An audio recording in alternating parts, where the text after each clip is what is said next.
On March 10th of 2018, 16 eighth graders, eager to learn and grow, set off for a small village of Xizhou, 2,000 kilometers away from Shanghai, their home. My name is Alex, and I was one of them. The goal was to participate in a 28 days journey, Microcampus. Like other students, I went on my way to choose a topic of high interest to investigate in the village. For me, religion. In the end, I narrowed down my project to a single religion in the area, Buddhism. I divided my learning into 3 sections. My thesis sentence is, to fully comprehend Buddhism in Xizhou, one must consider practice of the religion, the purpose of Buddhism in the community, and how Buddhists view people of other religions.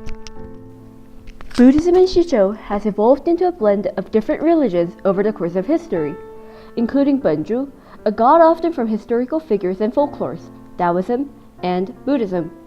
At first, I was confused about this special mix of beliefs, and tried to separate all of them into categories. But by the middle of my research, I realized that this mix just exists in the community, and it does not matter whether or not they are clearly distinguished from others. I was quite surprised that the level of worship varied in different individuals. During my conversations with restaurant owners, I learned that some chose to worship at home, while the majority of the younger population from age 20 to 40 rarely participated in religious activities, although they still claimed to hold Buddhist beliefs. On the other hand, older, retired residents often visited the temples, bringing their young grandchildren along, passing down their belief in the household. Benju temples, which are considered as a part of Buddhism by many residents, remain almost empty except for special festivals. Compared to other religions in Xizhou, such as Islam, Buddhism is taken more casually. The care of temples are carried out to a moderate level, and the caretakers, often one in each temple, spend their time with their friends who visit while they work. Worshippers who visit the temple often not only come to worship, but for other cultural reasons as well. Another important aspect is that elders who come to the temple spend their time socializing. Mr. Yang told me that non-believers would remember the ways of their parents when they age, and when one member of the community starts attending the temple, the others would follow one by one. Many club meetings are held in temples, giving the elders emotional comfort. When I visited the temple near Sufanjie, a group of elders playing mahjong in there offered me to have a biscuit, originally offered to the gods. Mr. Yang also played an instrument for religious festivals with his group of dancers, contributing to preserving valuable arts.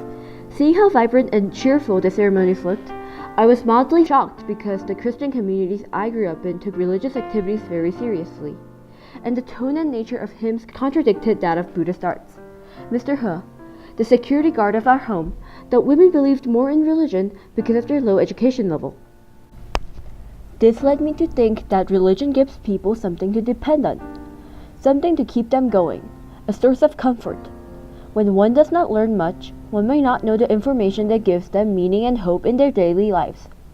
Another causation of belief was acceptance in family. Miss Zhao, who took care of a local temple, was not religious until she married her Buddhist husband. This approached me quite directly because I struggled in my own home to get accepted by my family members when I decided to break out of my family religion. I wondered if Miss Zhao's family life would have been different if she remained an atheist.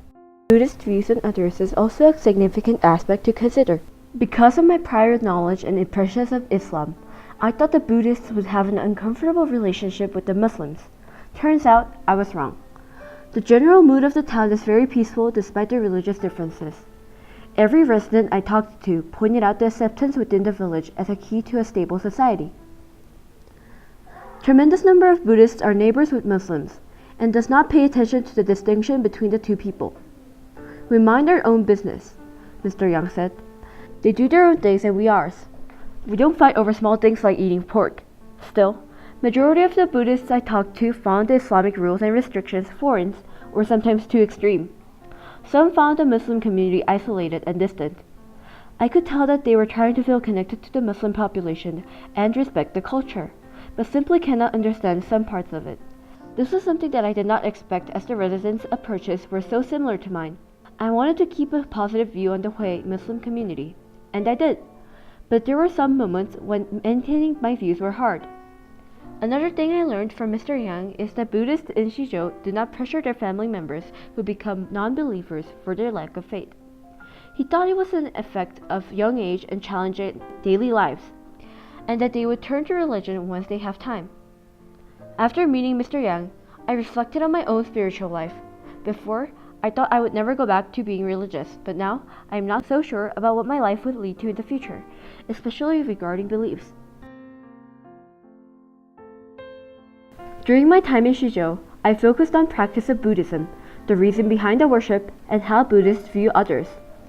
Throughout the process, my thoughts and impressions of religion in China changed so much, and for the most unexpected reasons.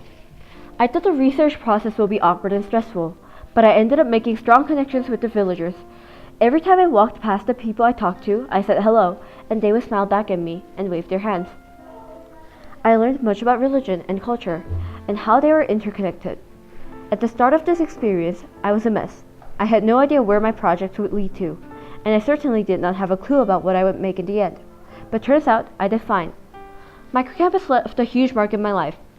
It'll live in me for a long time.